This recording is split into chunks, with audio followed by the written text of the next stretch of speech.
Pay up, sweetheart, or I tell them what you really are. That's how it started, with a lowlife cornering Amelia behind the diner. See, everyone thought she was just a waitress scraping by. What they didn't know was the tarnished silver locket tucked under her uniform held a secret worth billions. A secret that had just walked into the greasy spoon, reeking of old money and older grief. Elena Vance, the titan, cornered, vulnerable. What Amelia hadn't expected was the old woman's strange reaction, the tears, the near collapse, and that necklace. It was like seeing a ghost for the both of them. They have no idea how her quiet kindness will change everything.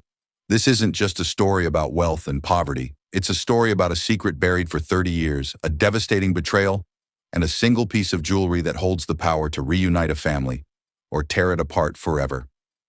Stay with us as we unravel the incredible true life story of Elena Vance and the waitress who unknowingly held the key to her heart.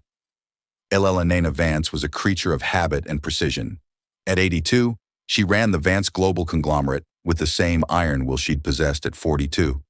Her world was one of sterile boardrooms, sanitized private jets, and hushed conversations with men who managed fortunes larger than the GDP of small countries.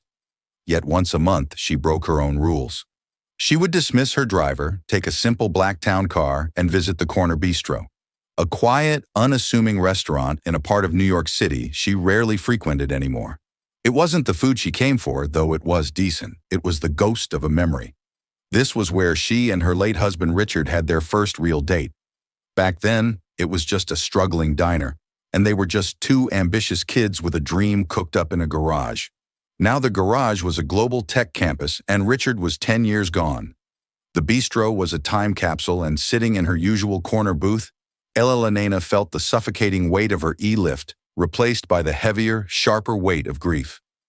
She traced the rim of her water glass, her mind drifting to Richard's laugh, the way he'd steal fries from her plate. "More water, ma'am." Eleanor looked up, pulled from her reverie. A young woman, likely in her late 20s, stood by the table with a picture. She had a kind, tired face, her brown hair pulled back in a simple ponytail that had started to fray around the edges. Her uniform was clean but worn. Elena noted the slight tremor in her hand, the sign of a double shift, the exhaustion that clung to those who worked for a living, not for a legacy. "Yes, thank you, Elena," said her voice softer than her board members ever heard it.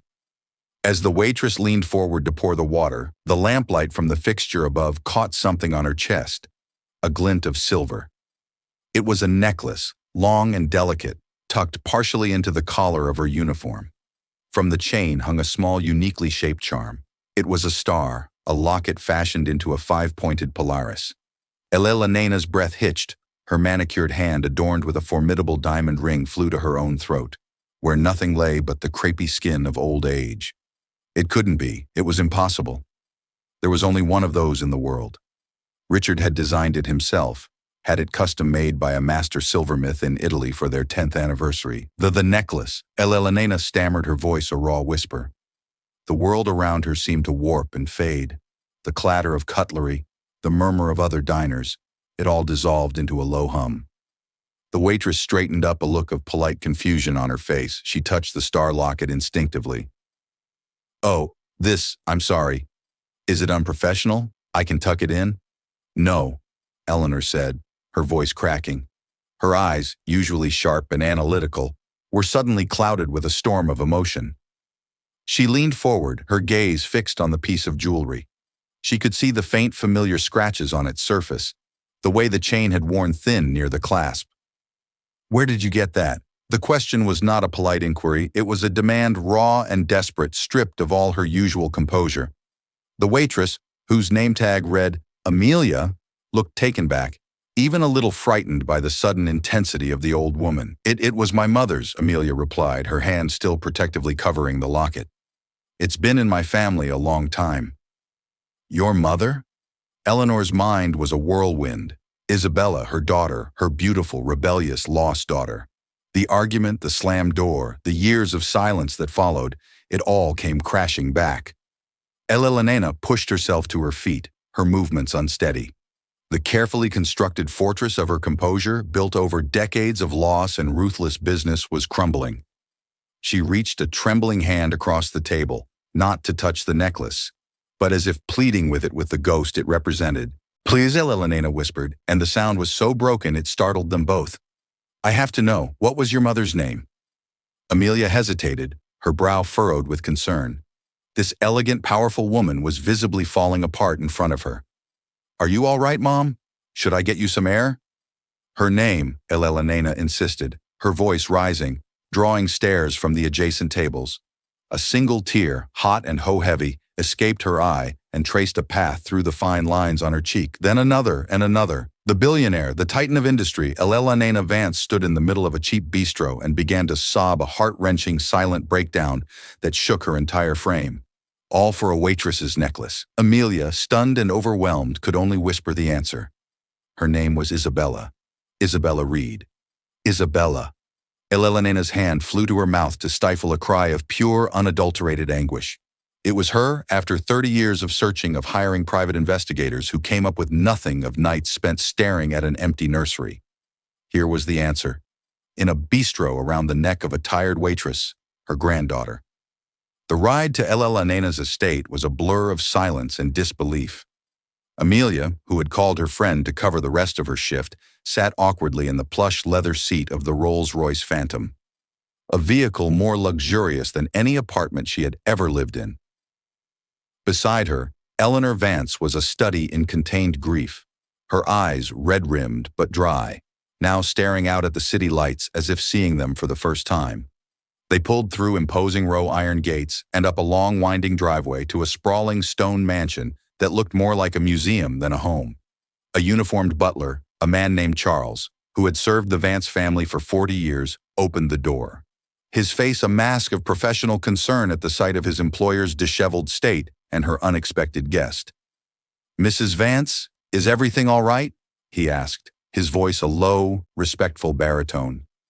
"Everything has changed, Charles," Elena said, her voice heavy with meaning.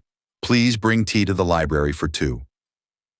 The library was a room out of a dream with floor-to-ceiling mahogany shelves, a rolling ladder, and the scent of old paper and leather.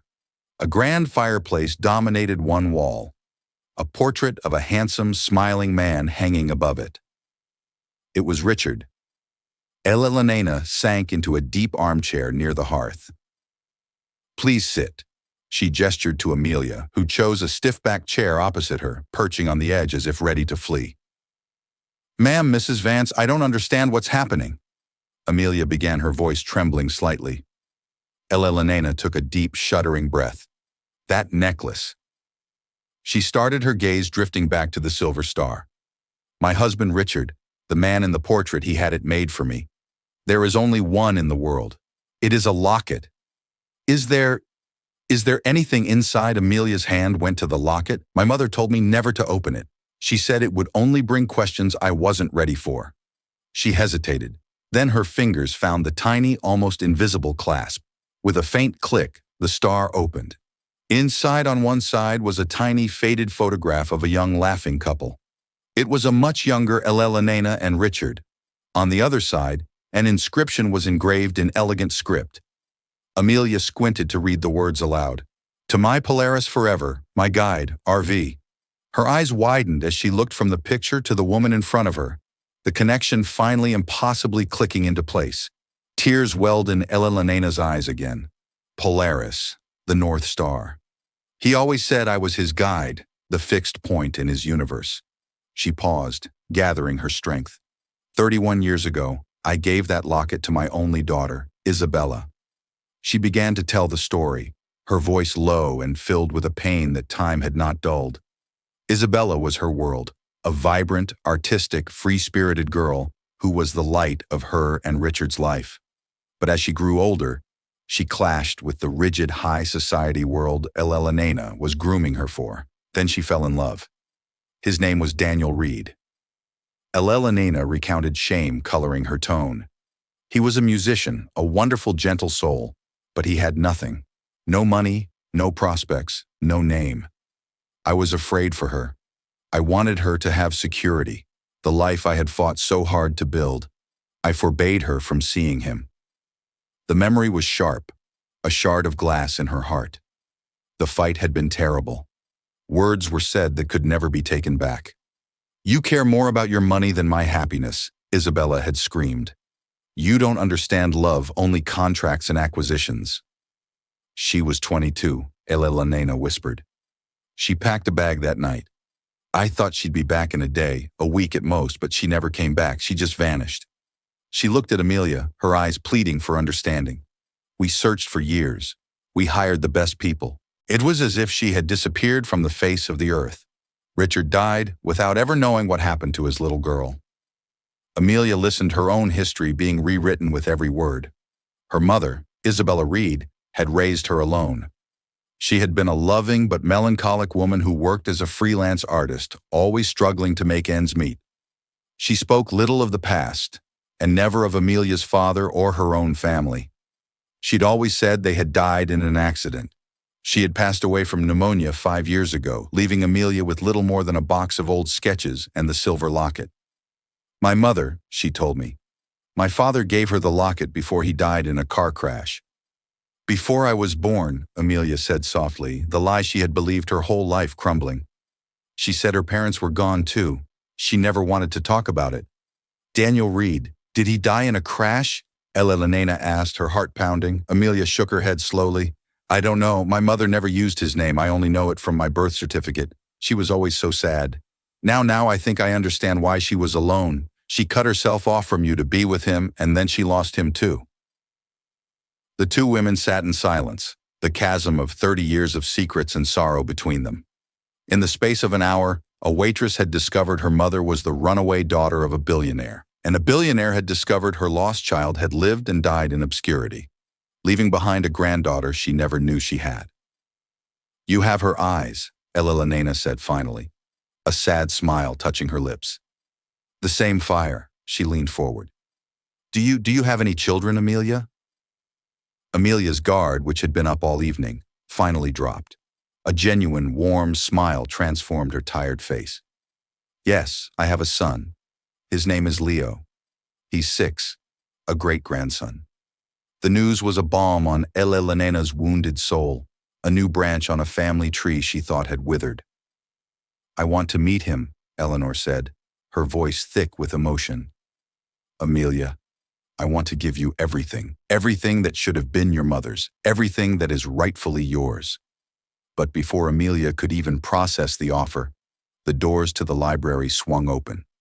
A man in a tailored suit with Elena's sharp features, but none of her warmth, stood in the doorway. Beside him was a woman dripping in diamonds, her expression cold and appraising. It was Julian Vance, Elena's son, and the CEO of Vance Global, and his wife Beatrice. Mother Julian said, his voice clipped and laced with suspicion as he stared at the waitress sitting in his family's library. "Charles said you had a guest. Who is this?" Julian and Beatrice Vance swept into the library like a pair of circling vultures. Julian, the younger of Elena's 2 children, had inherited her ambition, but not her sentimentality. He saw the world in terms of assets and liabilities. Beatrice, his wife, was a creature of society, her value measured in couture and connections. Her smile never reached her eyes, which were constantly scanning for threats to her position. They both stopped short, their gazes falling on Amelia. They saw not a long-lost relative, but an anomaly, a disruption. They saw her worn polyester uniform, her cheap, sensible shoes, and the stunned expression on her face. Their eyes flickered to the tea service, then to Elena's tear-streaked face. "Mother, what's going on?" Julian demanded, his tone suggesting he was managing a corporate crisis, not a family matter. "Who is this woman?" Beatrice glided further into the room, her eyes narrowing as she took in the scene. She noticed the open locket in Amelia's hand. "My goodness, what a commotion! You look distressed, Elena. Has this woman upset you?" Her voice was smooth as silk, but laced with venom. Eleanor straightened her back. The formidable matriarch returning, Julian Beatrice. "This is Amelia Reed. She is Isabella's daughter." The statement hung in the air, heavy and explosive. Julian's face went from suspicion to disbelief, then settled into a hard, cynical mask. Beatrice let out a short, incredulous laugh. "Isabella's daughter, mother. You can't be serious," Julian scoffed. Isabella has been gone for 30 years. This is absurd. Is this some kind of joke? It is not a joke, Elena said, her voice dangerously quiet. She is wearing the Polaris locket, the one Richard gave me, and I gave to Isabella. Beatrice stepped closer, peering at the necklace with a dismissive air. A piece of jewelry, Elena, darling, that's hardly proof. Trinkets can be stolen, found copied. This woman is clearly an opportunist. She probably heard some story and cooked up this little performance to get her hands on your money. Amelia, who had been frozen in her chair, found her voice. She stood up, her chin held high, the shock giving way to a spark of indignation. I didn't ask for any of this. I was working. Your mother is the one who silenced, Julian snapped, cutting her off with a wave of his hand as if dismissing a servant. He turned back to Elena. Mother, think about this rationally. You're emotional. A waitress shows up with a sob story and a necklace, and you're ready to rewrite your will. How convenient, how utterly transparent. This isn't about the will, Julian. This is about my grandchild. Elena retorted, her voice rising. This is about my blood. Alleged grandchild, Beatrice corrected smoothly. A claim this extraordinary requires extraordinary proof, not just a sentimental piece of silver and a convenient story. The air in the room was thick with tension. It was no longer a space of potential reunion, but a courtroom where Amelia was the one on trial. She felt her cheeks burn with humiliation. These people were looking at her as if she were dirt on their expensive rug. They weren't seeing a person. They were seeing a threat to their inheritance. I don't want your money, Amelia said, her voice clear and steady despite the pounding in her chest. I didn't even know who any of you were an hour ago. All I know is that my mother is dead, and she was this woman's daughter. She looked at Elena, her expression softening. And I think she was very lonely. The genuine emotion in Amelia's voice only seemed to harden Julian's resolve. He saw it as a weakness to be exploited, a tactic in a larger game. How touching, he said with a sneer. A regular rags to riches fairy tale. Well, in the real world, we don't rely on fairy tales. We rely on facts, on evidence. He looked from Amelia to his mother, his eyes cold and calculating. There's only one way to settle this. A DNA test. Beatrice nodded in vigorous agreement. Precisely. A clinical, scientific, undeniable DNA test. We'll have our family lawyers arrange everything. We'll use the most reputable lab, no room for error or fraud. The word fraud was directed at Amelia like a poisoned dart. She flinched. The evening had spiraled from bewildering to terrifying. She had a son, Leo, to protect. The last thing she wanted was to drag him into this toxic world of wealth and suspicion. Elena looked at Amelia, her expression a mixture of apology and determination. They are right, Amelia, not because I doubt you in my heart. I know who you are, but to silence everyone else. To make it official, undeniable for your sake and for your son's. Amelia felt trapped. To refuse the test would make her look guilty, like the gold digger they accused her of being. To agree meant stepping further into this nest of vipers. She thought of her tiny rented apartment, her mountain of bills, the constant worry that kept her awake at night. Then she thought of her son Leo and the opportunities a life like this could offer him. Good schools, health care, a future without struggle. But at what cost?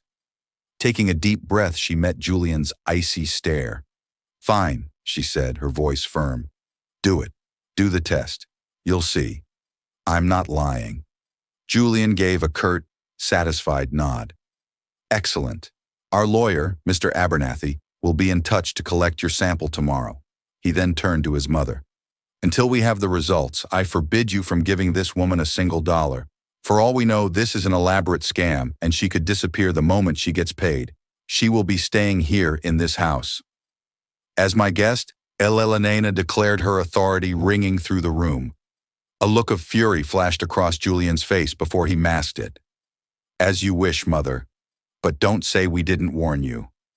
With a final, withering look at Amelia, Julian and Beatrice turned and left the library, their victory hanging in the air. The warmth that had briefly filled the room was gone, replaced by the chilling reality of what lay ahead. Amelia wasn't just discovering a family, she was entering a war. The next few days were a surreal limbo. Amelia and her son Leo moved into a guest suite at the Vance mansion that was larger and more opulent than any home they had ever known. 6-year-old Leia was in heaven, convinced he had moved into a castle. He ran through the manicured gardens, marveled at the indoor swimming pool, and befriended the stern-faced butler Charles, who found himself cracking a smile for the first time in years. For Amelia, however, the mansion felt like a gilded cage. She was a guest, but also a specimen under a microscope. The household staff treated her with a mixture of curiosity and formal distance, clearly taking their cues from Julian and Beatrice, who made their disdain known at every opportunity. Elena, on the other hand, tried her best to bridge the 30-year gap. She showered Leo with affection and gifts he was too young to understand the value of. She spent hours with Amelia, showing her old photo albums, sharing stories of Isabella's childhood, trying to piece together the life her daughter had lived. For the first time in a decade, a genuine light returned to Elena's eyes. She was rediscovering a part of herself she thought was dead and buried. "Your mother loved to paint," Elena said one afternoon, her gloved finger tracing over a photograph of a teenage Isabella with paint smudged on her cheek. She could find beauty anywhere, in a wilting flower, a crack in the pavement. Her voice trailed off, filled with regret. "I tried to push her towards a more practical path. Business, law. I didn't understand that her art was her soul. I smothered the very thing that made her special." Amelia listened, absorbing these new facets of her mother. She saw the pain and guilt that haunted Elena, and her heart went out to the old woman. A fragile bond began to form between them, woven from shared grief and tentative hope. But Julian and Beatrice were not idle. They viewed this budding relationship as a catastrophic threat to their dominion. Their inheritance, their status, their power. It was all at risk. "She's manipulating her." "You see it, don't you?" Beatrice hissed at Julian one evening in their own wing of the mansion, playing the part of the meek, grateful orphan. "And your mother, adulterated by grief and age, is falling for it, hook, line, and sinker." "The DNA results will take another week," Julian said, pacing his study. "We can't just wait. We need to discredit her. We need leverage. Something to prove she's not the saint she appears to be." Beatrix's eyes gleamed with a cruel intelligence. "Everyone has secrets, darling, especially people who have had to struggle. They get desperate. They make mistakes." She picked up her phone. "I know a man, a private investigator, Robert Sterling. He's discreet and he's very, very good at finding dirt. Let's see what skeletons this little waitress has in her closet." Robert Sterling was a man who operated in the city's shadows. Within 2 days, he began digging into Amelia Reed's life. It was a disappointingly clean record. She worked hard, paid her bills sometimes late, and had no criminal history. She was, by all accounts, a decent person. But Sterling was paid to find something, and if he couldn't find it, he was adept at creating it. He discovered that 2 years prior, Amelia had been in a minor car accident. The other driver, a man named Marcus Thorne, had been aggressive and claimed she was at fault. The insurance handled it, but not before Thorne had made a scene. Sterling saw an opening. He contacted Marcus Thorne, a man with a gambling problem and a perpetually empty wallet. For a few thousand in cash, Thorne was more than happy to change his story. He would now claim that Amelia had tried to bribe him at the scene, offering him cash to not call the police because she'd been drinking. It was a lie, but it was a believable one. Beatrice was delighted. It wasn't a felony, but it was enough. It painted a picture of a deceitful, manipulative person. It was a seed of doubt they could plant in Elena's mind at the perfect moment. Meanwhile, Amelia remained oblivious to the plot against her. Her biggest struggle was with her own identity. One day she was a waitress, the next the potential heirs to a billion-dollar fortune. The whiplash was severe. One afternoon, Mr. Abnethy, the family lawyer, a kind, elderly man with gentle eyes, requested a meeting with her. "Mrs. Vance has instructed me to begin the process of recognizing you as her legal heir, pending the DNA results," he explained calmly. "This involves setting up trusts, understanding tax implications. It's a significant undertaking." Amelia felt a wave of nausea. Trusts. Taxes. "Mr. Abernathy, I still don't know how to use the coffee machine in the kitchen. It all feels wrong, like I'm an imposter." "You are not an imposter, my dear," he said gently. "You are family. But be warned, with a family like the Vances, that title comes with as much conflict as it does comfort. Julian and Beatrice will not accept you easily." His words were prophetic. Later that day, Amelia was in the garden watching Leo play when Beatrice approached her. a false, sweet smile plastered on her face. "Enjoying the grounds?" Beatrice asked, her tone dripping with condescension. "You and your son have certainly made yourselves at home." "Leo loves it here," Amelia replied politely, refusing to be baited. "I'm sure he does," Beatrice purred. "Children love shiny things, and you, Amelia, seem to have found the shiniest toy of all." She leaned closer, her voice dropping to a conspiratorial whisper. "A word of advice. Take a settlement. Elena will give you a few million to disappear. It would be enough to set you and your boy up for life. Take the money and run, because if you stay, if you try to take what belongs to my husband, I will make your life a living hell. I will dig up every mistake you've ever made and broadcast it to the world. You won't just lose the inheritance, you'll lose your dignity too." The threat was undisguised, a declaration of war. Amelia stared at her, horrified but resolute. "This isn't about the money for me, it's about my grandmother." Beatrice laughed a sharp, ugly sound. "Oh, you poor naive girl. You have no idea what you're up against." She turned and walked away, leaving Amelia standing in the beautiful sunlit garden, a cold dread seeping into her heart. The wait for the DNA results was now a ticking time bomb. The day the DNA results were due to arrive, the atmosphere in the Vance mansion was electric with tension. It felt less like a family home and more like the headquarters of two opposing armies waiting for a critical dispatch from the front line. Eleanor had requested everyone gather in the library, the same room where the drama had begun. She sat in her large armchair by the fireplace, Amelia and a quiet, nervous Leo on a sofa nearby. Julian and Beatrice took seats on the opposite side of the room, their posture rigid, their faces grim. Mr. Abernathy arrived precisely at 3:00 p.m. He was a man accustomed to high-stakes situations, but even he seemed to feel the oppressive weight in the room. He carried a single-sealed manila envelope.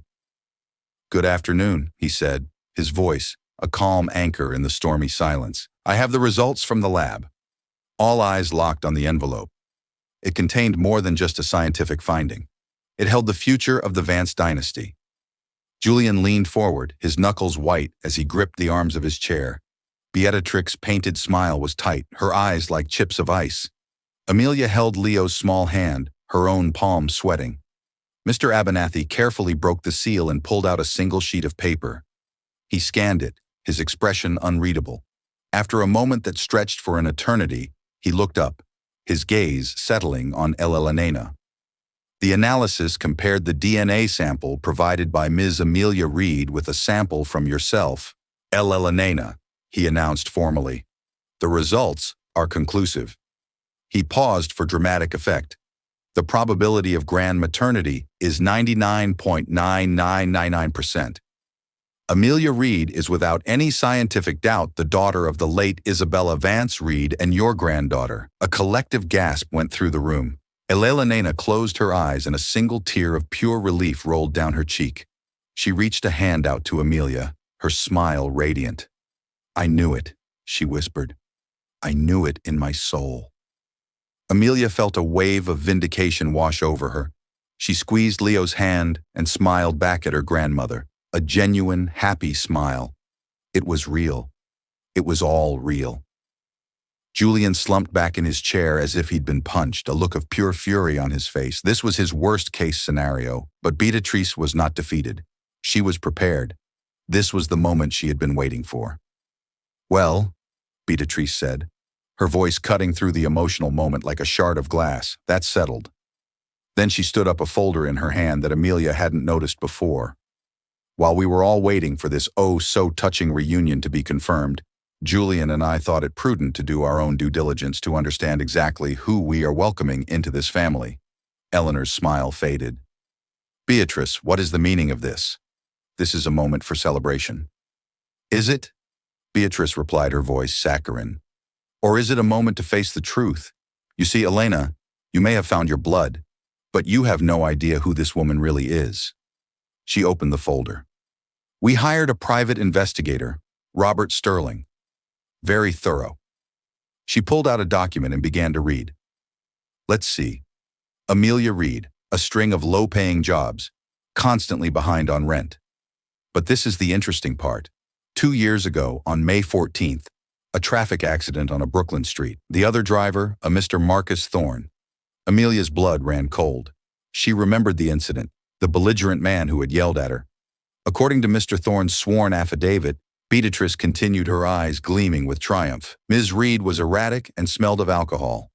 When he threatened to call the police, she offered him $500 in cash to forget the whole thing, an attempt to bribe a man to cover up a DUI. How resourceful. The accusation was a bombshell. It was a complete and utter lie, but it was presented with such authority, a sworn affidavit, that it sounded damning. "That's not true," Amelia cried out, jumping to her feet. "He's lying. The man was a maniac. He screamed at me, but I was not drinking. I never offered him money." "Of course you'd say that," Julian chimed in, rising to stand with his wife. "You're a born liar. Your whole life has been a struggle, scourging for money. The opportunity arises. You try to lie and cheat your way out of trouble. It's in your character." Ella Nena looked from Julian and Beatrice's smug faces to Amelia's panicked one. A flicker of doubt, a tiny poisonous seed was planted. She had been so blinded by hope, so desperate to believe in this fairy tale. Had she been naive? She thought of her own world, a world of contracts, betrayals, and ruthless ambition. People lied for far less than $1 billion inheritance. "Amelia, is there any truth to this?" Ella Lenena asked, her voice faltering. The question itself was a betrayal, and it shattered Amelia's heart. Tears sprang into Amelia's eyes, tears of hurt and fury. After everything, after the DNA test, after opening her life to this family, to have her grandmother, the one person she was beginning to trust, look at her with suspicion. It was too much. "You believe them?" she whispered, her voice choked with emotion. She looked at Elena's conflicted face and saw that the seed of doubt was already taking root. The joy of the moment was gone, poisoned by a calculated lie. Beatrice had won this round. She had successfully turned a moment of reunion into one of accusation and mistrust. Amelia shook her head, a profound sense of despair washing over her. "I can't do this," she said, her voice barely audible. She took Leo's hand, pulling him close. "I don't want your money. I don't want any of this." She turned and fled the library, leaving behind a stunned silence, a triumphant Beatrice, and a heartbroken old woman whose greatest hope had just been corrupted by a venomous lie. Amelia's retreat back to the guest suite was a flurry of tearful, desperate packing. She threw her and Leo's meager belongings into their old, worn duffel bags. The luxurious room, which had once felt like a dream, now felt like a prison of judgment and suspicion. Leo, confused and scared by his mother's tears, just hugged his new teddy bear, a gift from Elena, and watched in silence. "We're going home, sweetie," Amelia said, trying to keep her voice steady. "Back to our real home." Her resolve was absolute. She could endure poverty.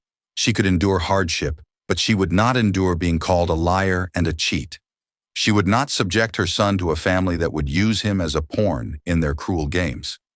The brief moment of doubt in Elena's eyes had severed the fragile bond between them more effectively than any lie. Downstairs, the library was a war zone of words. "How could you?" Eleanor raged at Julian and Beatrice, her own heartbreak now solidifying into fury. "You took a moment of pure joy, and you deliberately, maliciously destroyed it. We revealed the truth." Julian shot back, his voice rising to match hers. "We are trying to protect you. This woman is a grifter. Her character is flawed. Can you imagine the scandal when the tabloids get a hold of this billionaire's heir and DUI bribery scandal? It would tarnish the Vance name forever." "A name you seem to care about more than your own family," Elena retorted. "More than your long-lost niece, more than my happiness. My primary duty is to this company, this legacy," Julian thundered. "Something you taught me. You can't let sentimentality cloud your judgment and put everything Richard and you built at risk for some waitress." Their argument was interrupted by a soft knock on the library door. It was Charles the butler. His face was grave. "Mrs. Vance." "I apologize for the intrusion," he said. "Ms. Reed has packed her bags. She is waiting for a taxi by the front gate." Elena's heart plummeted. She was leaving. The realization struck her with the force of a physical blow. She was about to lose her family all over again. This time because of her own hesitation, her own son's cruelty. She had to stop her. As Eleanor rushed from the room, Amelia was in her suite doing one last sweep. She opened a closet to make sure she hadn't left anything. Tucked away on the top shelf was a battered cardboard box she had brought from her apartment, the one containing her mother's few possessions. She hadn't had the heart to look through it since moving in. Now something compelled her to open it. Inside were old sketchbooks, dried paintbrushes, and a bundle of letters tied with a faded ribbon. They were addressed in her mother's elegant script to Mrs. Elena Vance, Vance Estate, New York. They had never been sent. The postmarks were all from 30 years ago. With trembling hands, Amelia untied the ribbon and began to read to the first one. "Dearest Mother, I hope this letter finds you. I've tried calling, but no one ever puts me through. I am so sorry for the things I said. I was angry and hurt, but I never stopped loving you.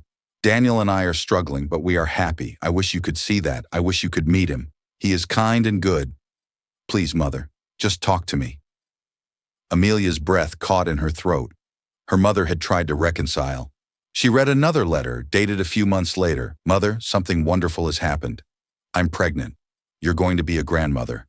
I know you must be angry with me, but I hope the news of a grandchild will soften your heart. I want my child to know you and to know Father. Daniel is so excited. We want to come home. I've left a dozen messages with Julian's assistant. Has he not passed them on? Please call me at this number." A cold dread washed over Amelia as she read the line again. "I've left a dozen messages with Julian's assistant." She frantically tore through the other letters. They told a story of increasing desperation. Letters about Daniel getting sick with a fast-acting cancer. Letters begging for help not for herself but for him. And then the final heart-wrenching letter. "Mother, Daniel is gone. He died this morning. I am alone and I am 7 months pregnant. I have nothing. I called the main house again today, desperate to speak to you," Julian answered. "He told me you wanted nothing to do with me. He said you told him that my choices had consequences and that I was to never contact the family again. He said you had disowned me. My heart is broken, Mother, not just for losing Daniel, but for losing you too. I won't bother you again. I will raise this baby on my own. Goodbye. Your daughter, Isabella." The letter fell from Amelia's numb fingers. It wasn't just a misunderstanding. It wasn't just a fight. It was a deliberate, calculated act of sabotage. Julian had intercepted the calls. He had lied to Isabella, telling her she was disowned. He had lied to his parents, letting them believe their daughter had simply vanished without a trace. He had single-handedly destroyed his own family to secure his position as the sole heir. At that moment, Elena burst into the room, her face etched with panic. "Amelia, please don't go. We can sort this out. I was wrong to doubt you. Please." Her words died in her throat as she saw the letters scattered on the floor and the look of cold, devastating realization on Amelia's face. Amelia simply picked up the last letter and handed it to her grandmother. Eleanor's hands shook as she read her dead daughter's final words. She read about the calls about the pregnancy, about Daniel's death. But it was the part about Julian that made her world collapse. The lie. The cruel, unforgivable lie. The son she had raised, the man she had made CEO of her company, had not only allowed his sister to suffer and die alone, but had orchestrated it. He had let his parents grieve for 30 years over a loss he himself had engineered. A low, guttural sound of pure agony escaped Elena's lips. It was the sound of a mother's heart breaking for the second and final time. She looked up from the letter, her eyes no longer filled with tears, but with a fire of incandescent rage.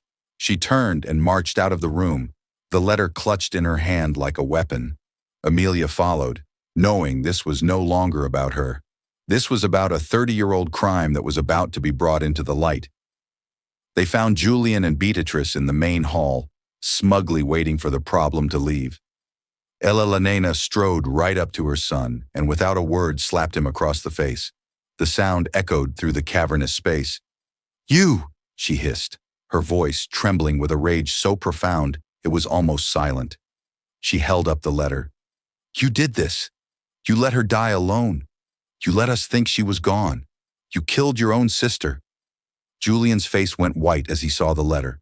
The mask of control shattered, replaced by pure cornered panic. "Mother, it wasn't like that. I was trying to protect you from her, from them. Protect me." Elena's voice rose to a terrifying roar.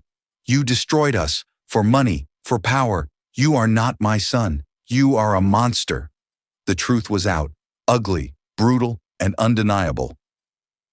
The foundation of the Vance family had cracked open, revealing the rot and betrayal that lay at its core. The aftermath of the revelation was swift and brutal. In the cold light of his treachery, Julian Vance withered. His denials were weak, his excuses pathetic. Beatrice, seeing her entire world of wealth and status evaporating before her eyes, tried to distance herself, claiming she knew nothing of Julian's decades-old secret. But Elena was finished with them both. "Get out," Eleanor commanded, her voice devoid of all emotion, save for a chilling finality. "Get out of my house. Mr. Abernathy will contact you tomorrow regarding your severance from the company and your disinheritance. You will receive nothing. You are no longer a part of this family." Julian and Beatrice stood there stripped of their power, their future annihilated by a bundle of old letters. They left the mansion that day with nothing but their expensive clothes and the public disgrace that was sure to follow. The Vance empire had a new direction, and they were not a part of it. In the quiet that followed their departure, Elena turned to Amelia. The old woman looked fragile, aged by the terrible truth. Yet there was a new clarity in her eyes. She walked over to Amelia and took both of her hands.